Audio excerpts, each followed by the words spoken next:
దేవునికి స్తోత్రం, దేవునికి మహిమ కలుగును గాక. ఈరోజు మనము ప్రకటన గ్రంథము 4వ అధ్యాయము 4వ వచనం నుంచి మనము చెప్పుకుంటున్నాము. తర్వాత ముందు మరి పార్ట్ 2 విడుదల చేసి ఉన్నాము. ఇది పార్ట్ 3. ఈ పార్ట్ 3 4వ అధ్యాయము 4వ వచనము కణించి చెబుతున్నాము. ఈరోజు మరి ఇది జాగ్రత్తగా మీరు విని దీనికి సబ్స్క్రిప్షన్ చేసి లైక్ చేసి షేర్ చేయండి, అందరికీ తెలియపరచండి. దేవుడు మిమ్మల్ని దీవించి ఆశీర్వదిస్తాడు. దీనివల్ల మీకు నష్టం లేదు, దేవుని దీవెనలు మీకు వస్తాయి. గాజు సముద్రము, ప్రకటన గ్రంథం 4వ అధ్యాయము 6వ వచనం. ఇందాక 4వ వచనం అన్నాను, కాదు 6వ వచనం. దీనికి ప్రత్యక్షత సముద్రం అని పేరు పెట్టవచ్చును. గాజు సముద్రం అంటే దానికి ప్రత్యక్ష సముద్రం అని పేరు పెట్టవచ్చును. ప్రత్యక్షత, ఇప్పుడు ఉన్న సముద్రాలకి దీనికి సంబంధం లేదు. ఈ సముద్రము ప్రత్యక్షతమైన సముద్రము. తండ్రి, కుమారుడు, పరిశుద్ధాత్ములను ఏమి చెప్పుచున్నారు, ఎక్కడ పరలోకములో ఏమి మాట్లాడుతున్నారు, ఈ రోజున ఏమి వాళ్ళు ప్రపంచానికి సందేశాన్ని ఏమి ఇవ్వగలుగుతున్నారు, ఏమి ఆలోచించుతున్నారు, ఈ ముగ్గురు కూడా ఆలోచనలు ఏమి ఆలోచిస్తున్నారు, ఇవన్నీ గాజు సముద్రంలో కనబడుతున్నవి. ఇవన్నీ కూడా ఈ గాజు సముద్రంలో భూలోకంలో ఉన్న పెళ్లి కుమార్తె చూస్తూ ఉన్నది. దేవతలకు పైన ఉన్న పరలోకంలో ఏమి జరుగుతున్నదో తెలుసుకున్నది ఏ గాజు సముద్రము. దేవదూతలకు పైన ఉన్న పరలోకములో ఇందాక చెప్పినట్టు తండ్రి, కుమార, పరిశుద్ధాత్మ వీళ్ళందరూ కూడా మరి ఏమి మాట్లాడుకొనుచున్నారు, ఏమి చేస్తున్నారు, ఇవన్నీ కూడా తెలుసుకున్నటకే గాజు సముద్రము ఏర్పాటు చేశారు. పెళ్ళి కుమార్తె కంటే గొప్పవారు పరిశుద్ధులు. పెళ్ళి కుమార్తె అంటే మనకంట గొప్పవాళ్ళు పరిశుద్ధులు. 24 పెద్దలు కూడా పైన ఏమి జరుగుతున్నదో తెలుసుకొనవలెనని ఆశ ఉండును. ఈ మనకి 24 మంది పెద్దలు ఏమి చేస్తున్నారో అది మనము కింద చూసి ఆశతో చూడాలని ప్రతి వాళ్ళకి ఆశ కలుగుతున్నది. 4వ అధ్యాయము మరి 2వ ఎపిసోడ్లో ఈ 24 మంది పెద్దల కోసం పేర్లతో సహా చెప్పి ఉన్నాను. అది 4వ అధ్యాయము పార్ట్ 2లో మీరు కానీ పార్ట్ 1 కానీ మీరు చదివితే ఈ 24 మంది పెద్దలు ముందు ఒక సింహాసనము, దాని చుట్టూ 4 సింహాసనాలు, తర్వాత 24 మంది పెద్దలు. ఈ 24 మంది పెద్దల కోసం పేరుతో సహా చెప్పి ఉన్నాను. ఇప్పుడు తండ్రి తర్వాత 4 సింహాసనాల కోసం ఈరోజు చెప్తున్నాను. ఈ గాజు సముద్రం వైపు ఎన్నో కోట్ల సంవత్సరం నుండి చూస్తున్న దేవదూతలకు సహితం ఎంతో ఆశ ఉన్నది. దేవదూతలకు ఆశ ఉన్నది. భూలోకం మీద ఉన్న పరిశుద్ధులు, అలాగే పెళ్లి కుమార్తె సంఘము కూడా పరలోకంలో ఏమి జరుగుతున్నది, దర్శనాల ద్వారాగా, ఆత్మ ద్వారాగా ఈరోజు అక్కడ ఏమి ఆర్డర్ అయినది అని చూడగలిగిందే గాజు సముద్రం. తండ్రి యొక్క మహిమతోను, కుమారుని యొక్క మహిమతోను, పరిశుద్ధాత్మ యొక్క మహిమతోను సింహాసనం ఆవరించి ఉండును. పరలోకంలో తండ్రి యొక్కయు, కుమారుని యొక్కయు, పరిశుద్ధాత్మ యొక్కయు సింహాసనము ఆసీనుడిపై ఆ సింహాసనం మీద వీళ్ళు కూర్చొని ఈ రోజున పరిస్థితి ఏమిటి, ఇది ఏమి జరుగుతుంది, ఏమి జరగబోతుంది, ఇవన్నీ కూడా వాళ్ళు చెప్పే విధానం మనం ఈ లోకంలో పెళ్లి కుమార్తె వరుసగా ఉన్న వాళ్ళు దర్శనం చూసి అది చెప్పగలము. అన్ని రకముల మహిమతో ఆ స్థలము నిండి ఉండును. అన్నీ, ఇది ఉంది అది లేదని కాదు. దేవదూతలు, పరిశుద్ధులు, వెలుగు, ఇవన్నీ కూడా అన్ని మహిమతో నింపబడి ఉన్నది ఆ 3 సింహాసనాలు, తండ్రి, కుమార, పరిశుద్ధాత్మ. మళ్ళీ అలాగే మరి ముగ్గురు ఒక్కరే ముగ్గురు గనుక ఆ మహిమను చూచుటకు పెళ్లి కుమార్తెను గాజు సముద్రంకు యువతల నుంచెను. అది చూడటానికి గాజు సముద్రం యువతల. గాజు సముద్రం అనేది, అసలు గాజు సముద్రం అని ఎందుకు పేరు వచ్చింది? గాజు సముద్రం అంటేనే ప్రకటన గ్రంథం. ఆ గాజు సముద్రం యువతల అంటే గాజు సముద్రం ఉన్నది ప్రకటన గ్రంథం జరగబోయే విషయములు, పరలోకములు, తండ్రి దగ్గర తండ్రి, కుమార, పరిశుద్ధాత్మ జరిగించే విషయాలు. దానికి యువతల మనం ఉన్నాము గనక పెళ్లి కుమార్తె వరసకి సంబంధించి దేవునికి, సంఘానికి రాయబారిగా ఉన్నప్పుడే అక్కడ ఏమి ఈ రోజున విడుదల చేస్తున్నారో మనము చూడగలము. భూలోకములోని గాజు సముద్రము ప్రకటన గ్రంథమే. ఈ భూలోకం మీద పరలోకములో జరిగే విషయాలన్నీ ప్రకటన గ్రంథం మనకు తెలుసు ఉన్నది, దర్శనం ద్వారాగా చూడగలిగింది. ఏమి జరుగుతున్నదని ప్రకటన గ్రంథం వివరంగా మనకు బోధిస్తుంది. వివరణ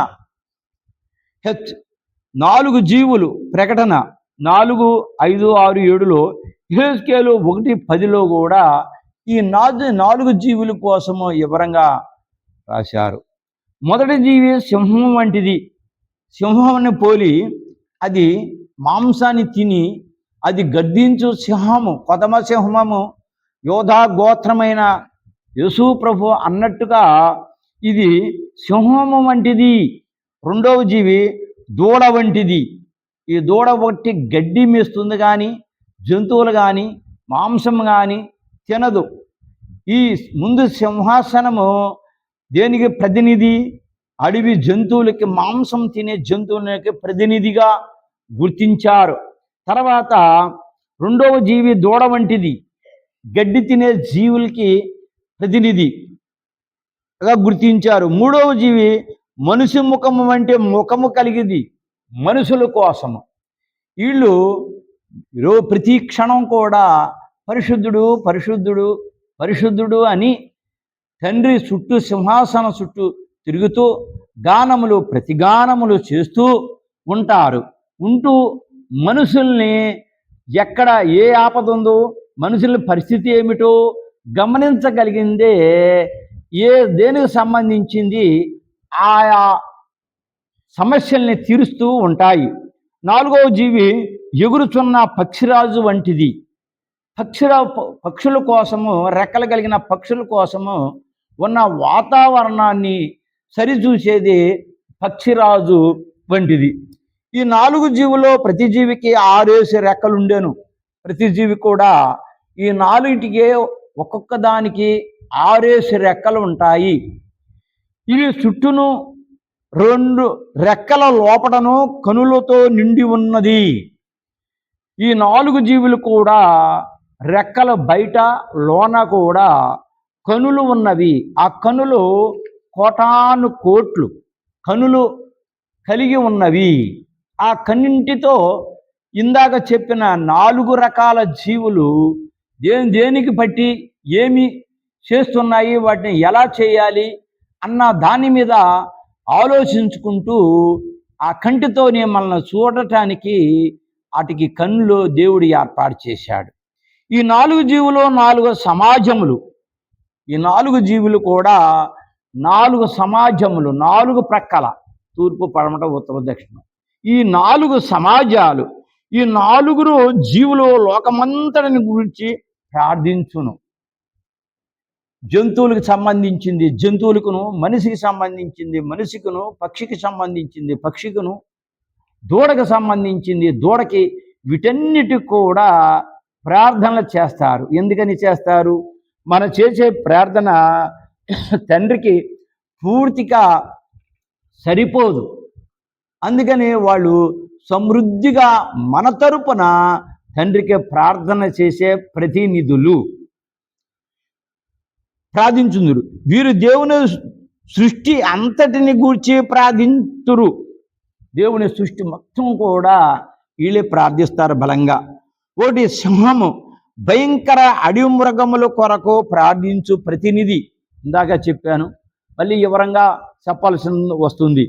భయంకరమైన అడవి మృగములు. భయంకరం అంటే మాంసములను తినేది, జంతువులను చంపేది, మనుషులు చంపేది.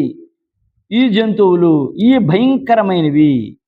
ఈ భయంకరమైన ఈ సింహము భయంకరమైన అడవి మృగముల కోసం ప్రతినిధి, వాటి కోసం ప్రార్థన చేస్తూ ఉంటుంది.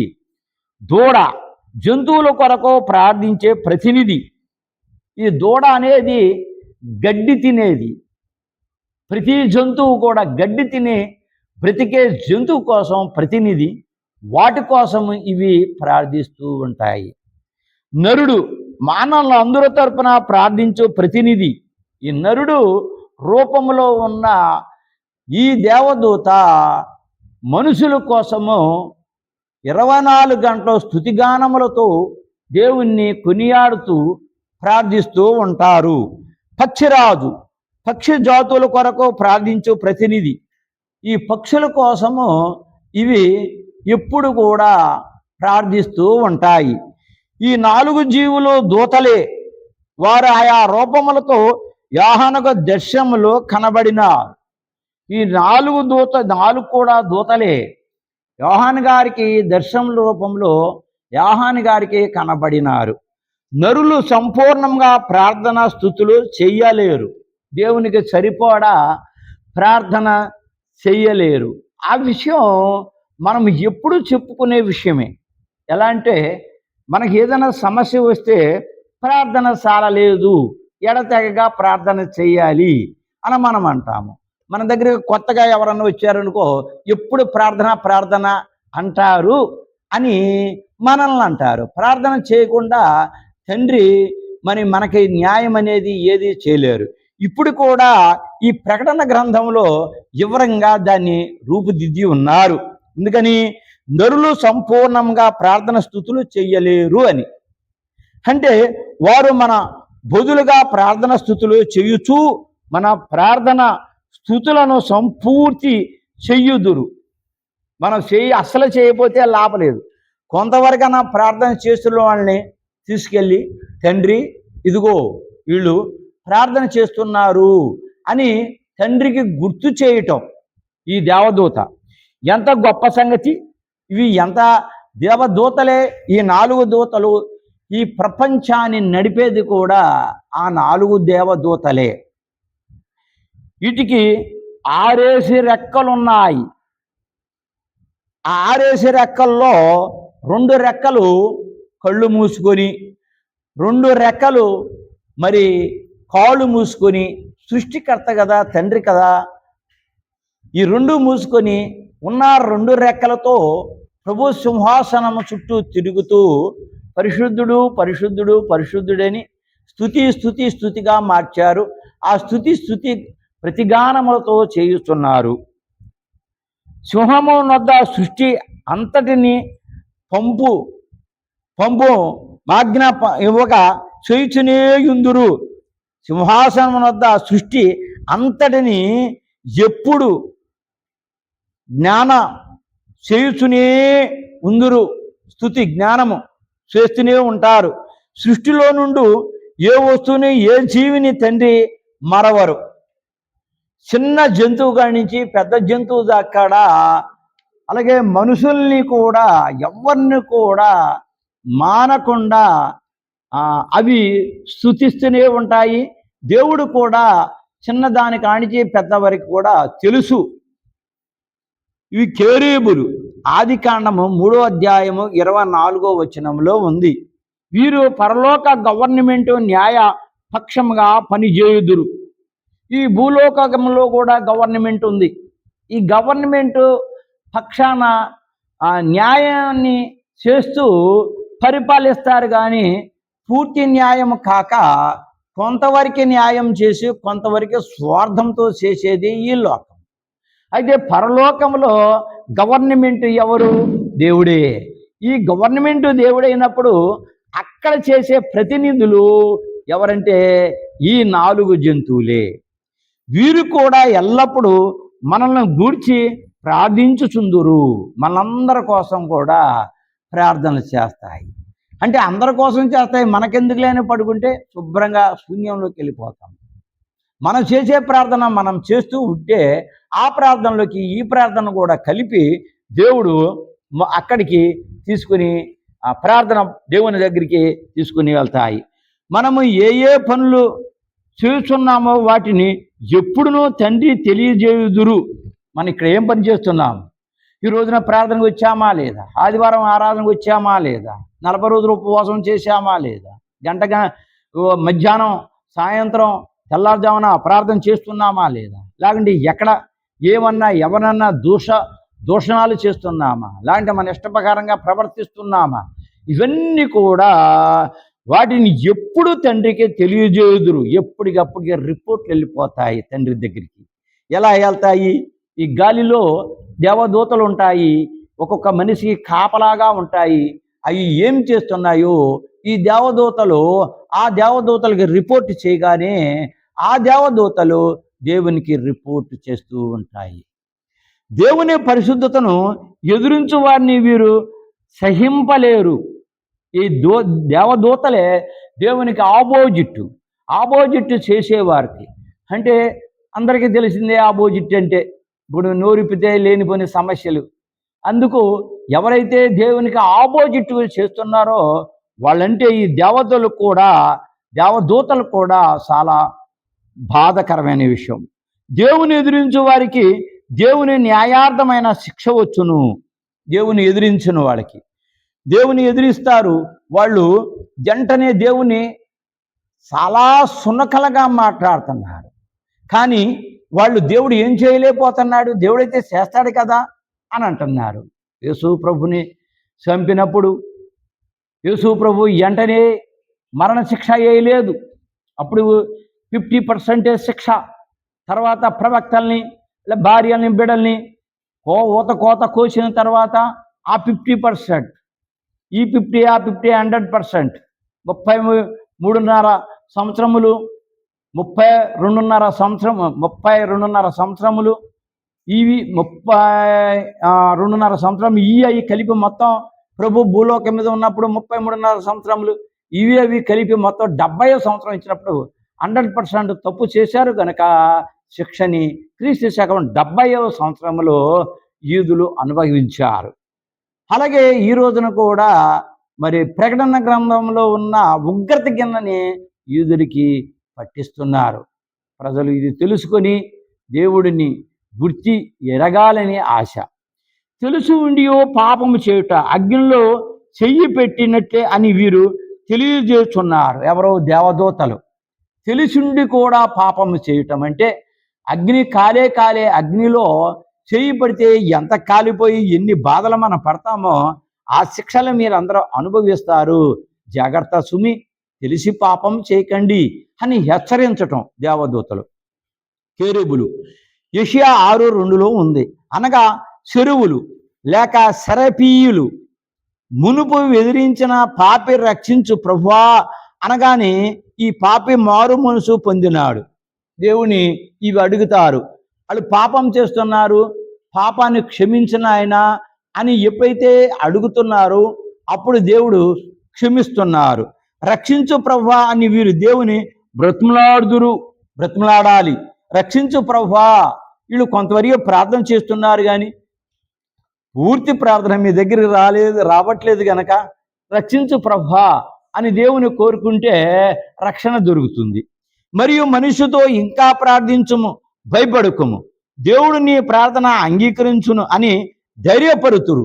కొంతవరకు ప్రార్థన చేసి ఎంతసేపు ప్రార్థన చేయాలి, దేవుడు నా ప్రార్థన ఆలకించడం లేదే అని బాధపడేవాళ్ళు చాలామంది ఉన్నారు.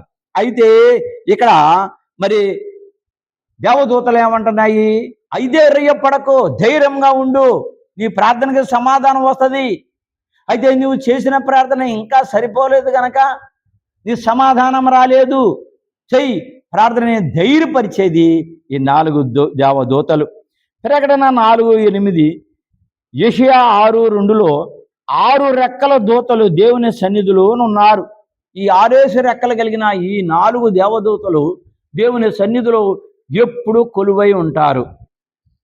ప్రకటన గ్రంథం 4:8 6 రెక్కల గల దేవదూతలు కనబడుచున్నారు. ఇందులో 4:8 ప్రకటన గ్రంథంలో 6 రెక్కలు కలిగిన దేవదూతలు ఇప్పుడు ఏ రూపంలో ఉన్నాయి అనేది మనం చెప్పుకున్నాము. అవి కనబడుతున్నారు. ఈ దూతలు 2 రెక్కలతో తమ ముఖమును దేవుని సన్నిధిలో కప్పుకొనుచు, ఇందాక చెప్పినదే 2 రెక్కలు దేవుని సముఖమందు సన్నిధిలో కప్పుకొనుచు, 2 రెక్కలతో పాదములు కప్పుకొని, తర్వాత 2 రెక్కలతో ఎగురుట అను స్థితిని కలిగి, ఈ రెక్కల ముందు వెనుక కళ్ళతో నింపబడి ఉన్నవి. ఈ 2 రెక్కలలో కూడా దేవుని చుట్టూ ప్రతిగానములు చేస్తూ లోన బయట కూడా కళ్ళు ఉన్నవి. ఈ కండ్లకు గత కాల, నేటి కాల, రాబో కాలం యొక్క సంగతులు చూసి వాటి వరములు తెలుసుకున్న శక్తి ఉన్నది. ఈ కళ్ళు ఎందుకంటే జరిగిపోయింది, జరగబోయేది, తర్వాత జరిగేది, ఈ 3 కాలములు కూడా తెలుసుకునే శక్తి ఈ 4 దేవదూతలు ఆ కళ్ళతో తెలుసుకునే శక్తిని దేవుడు వాటికి ఇచ్చారు. దేవదూతలు అది అని సంబోధించలేదు, కానీ ఒక్కొక్కరికి వారు అని సంబోధించిరి. దేవదూతలు అని కాదు, ఒక్కొక్కరు అంటే 4 దేవదూతలు ఈ ప్రధానమైన దేవదూతలని అక్కడ సంబోధించారు. యోహాను 20:13లో వీరు స్త్రీలు కారు, పురుషులు కారు. పరలోకములో ఉన్న దేవదూతలు, భూలోకం మీద ఉన్నవాళ్ళు కూడా కొంతమంది పురుషులు, స్త్రీలు కాని వాళ్ళు ఏమంటారు అన్నది మనకు తెలుసు. అయితే పరలోకములో ఉన్న దానికినో భూలోకం ఉన్న వాటికి సంబంధం లేదు. ఎందుకంటే పరలోకం అన్నది మనకంట విలువైనవి, దేవుని దగ్గర ఉండేవి, మనకంటే గొప్పవారు వారు గనుక దేవదూత గారు అలా పిలవలను. మన తెలుగులో అంతకంట మరి ఎక్కువ గొప్ప పదము లేదు, అందుకని వాడిని దేవదూత గారు అని మనము పిలవాలి. సైన్యములకు అధిపతి యెహోవా పరిశుద్ధుడు, పరిశుద్ధుడు, పరిశుద్ధుడు అని దేవుని స్తుతియే ఉన్నది. ఈ 4 దేవదూతలు కూడా ఈ మాటే పరిశుద్ధుడు, పరిశుద్ధుడు, పరిశుద్ధుడని దేవుని స్తుతించుచున్నవి.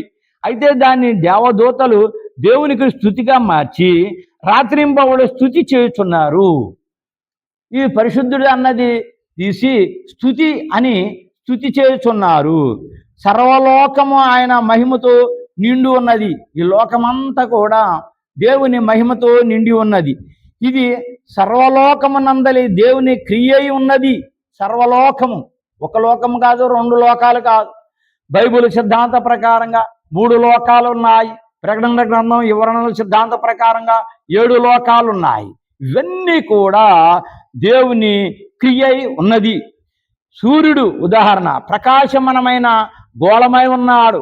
సూర్యుడు ప్రకాశమైన గోళము, ఎప్పుడు మండుతున్న గోళము, ఇది దాని స్థితి.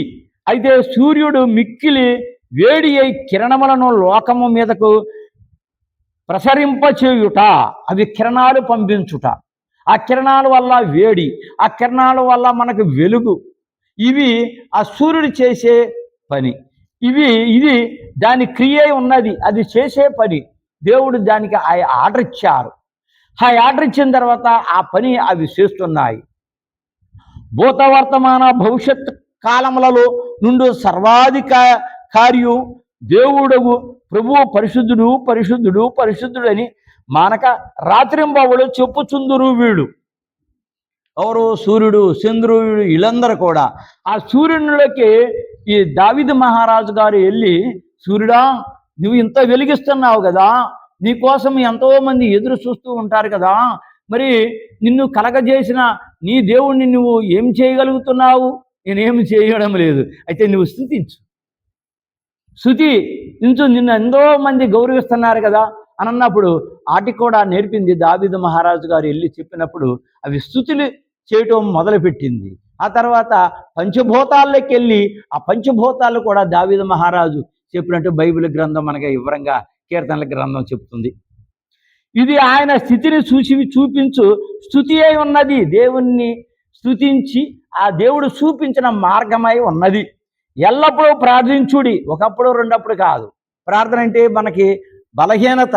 ప్రార్థన అంటే ఎంతసేపు చేయాలి, దీనికి లెక్కలేదు ఎంతసేపు చేయాలన్నది. నీ ఇష్టము, నువ్వు చేసే కొద్దీ నువ్వు అభివృద్ధి పొందుతావే కానీ నష్టపోవు.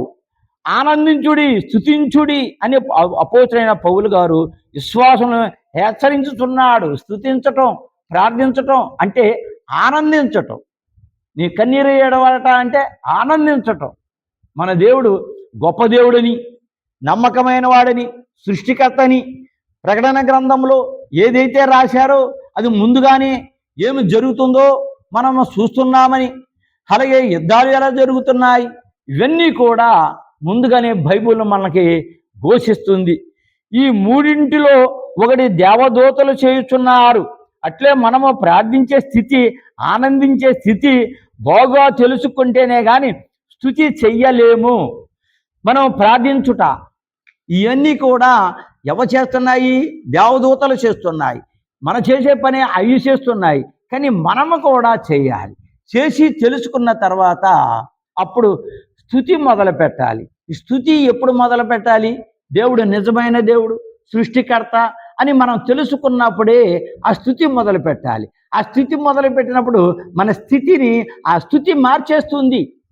అలాగే నమ్మకుండా నువ్వు స్తుతి చేస్తే నీ స్థితి గతిలేని స్థితిగా మారుస్తుంది. అందుకని నమ్మి స్తుతి మనము చేయాలి.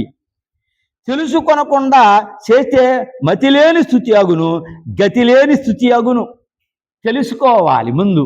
బైబుల్ అనేది, ప్రకటన గ్రంథం అనేది స్తుతి, పరిశుద్ధుడు అన్న దాన్ని స్తుతిగా ఏ రూపంలో మార్చారు అని తెలుసుకోవాలి. చివరకు పుట్టగతులు లేని వారముగా అగును. తెలుసుకోకుండా స్తుతిని ఎన్ని స్తుతులు చేసినా కూడా నాకే మేలు జరగడం లేదే, ఇదేమిటి అని నీ మనసులో ఆలోచన వస్తే పుట్టుక లేని స్థితిగా చేస్తాను అంటున్నారు. కనుక స్థితి లేనిదే స్తుతి రాదు. మనకి స్తుతి తప్పనిసరిగా చేయాలి. చేసినప్పుడు మనము స్తుతి లేనిదే మన స్థితి మార్పు రాదు. నమ్మి నువ్వు స్తుతించు. ప్రకటన గ్రంథం 4:9 సింహాసనముందు ఆసీనుడై ఉండి యుగ యుగములో జీవించుతున్న వారిని మహిమయు ఘనతయు కృతజ్ఞ స్తుతులు కలుగున గాక అని ఈ 4 జీవులు స్తుతించుచుండును. ఆసీనుడై సింహాసనం మీద ఆసీనుడైన దేవుడి దగ్గర యుగ యుగములో జీవించున్న, ఇప్పుడు అప్పుడు కాదు, అతనికి ఇన్ని సంవత్సరాలైన లెక్క కాదు. ఎన్ని సంవత్సరాలు ఎవరు చెప్పలేదు. అతను యెహోవా తండ్రి ఎన్ని సంవత్సరాలు అనేది చెప్పలేదు. వారికి మహిమయు ఘనతయు కృతజ్ఞస్తుతులు కలుగునగాక అని ఈ 4 దేవదూతలు వాళ్ళని స్తుతిస్తున్నాయి అని ఈ 4 జీవులు స్తుతించుచుండిరి. పై 3 దేవుని కొన్నాను. దేవదూతలు వాటిని బయలుపరిచి స్తుతించడం వారి పని అయి ఉన్నది. ఈ బయలుపరిచి ఈ స్తుతించే పని దేవదూతలు ఎక్కువగా చేస్తున్నవి. అలాగూననే అవి దేవుని కొన్నవని మనమును గ్రహించి నమ్మితే స్తుతించగలము. అవి దేవునికి స్తుతిస్తున్నాయి, దేవుని గనిపరుస్తున్నాయి అని అది మేలు కొరకే కానీ కీడు కొరకం కాదని మనం గ్రహించి మనము కూడా స్తుతి మొదలు పెట్టవలెను. పరలోక ప్రార్థనలో నీ రాజ్యము వచ్చును గాకనే ఉన్నది. మనం పరలోక ప్రార్థనలో చేస్తున్నాము, నీ రాజ్యం వచ్చును గాక. ఎక్కడికి? భూలోకం మీదకి. మన ప్రార్థన లేకుండా ఆయన రాజ్యముగా రాదా వచ్చును కానీ ఆ మాటలో మన దగ్గర నుండి ఎల్లవలెను. ప్రభు ఏదైనా చేయగలడు. కాకపోతే మనం అడగాలి, నీ రాజ్యం వచ్చును గాక. ఈ పరలోకములో ఎలాగైతే చేస్తున్నావో భూలోకం మీద కూడా అలా చేయి ప్రభువా అని మనం చెప్పాలి. ప్రకటన గ్రంథం 4:10 ఈ 4 పెద్దలు సింహాసనం ముందు ఆసీనుడై ఉండి వాని ఎదుట సాగిలిపడిరి. ఈ 24 పెద్దలు ఇందాక చెప్పాను, ముందు పెట్టాను చెప్పే చెట్టు 2లోని అది చూడండి అన్నాను. ఆ 24 మంది పెద్దల పేర్లు కూడా వివరంగా చెప్పి ఉన్నాను.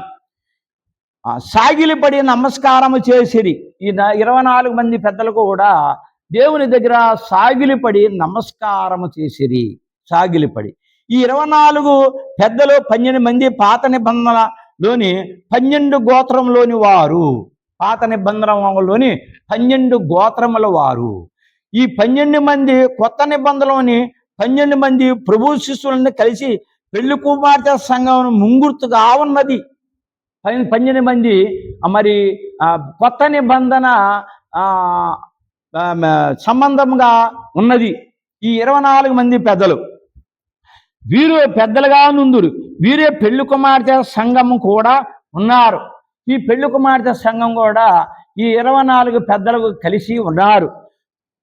మట్టి మీద పెళ్లి కుమార్తె అయినా మనము మహిమలోకమునకు తగినట్లుగా మన స్తుతుల క్రియలతోనూ మాటలతోనూ చేయవలెను.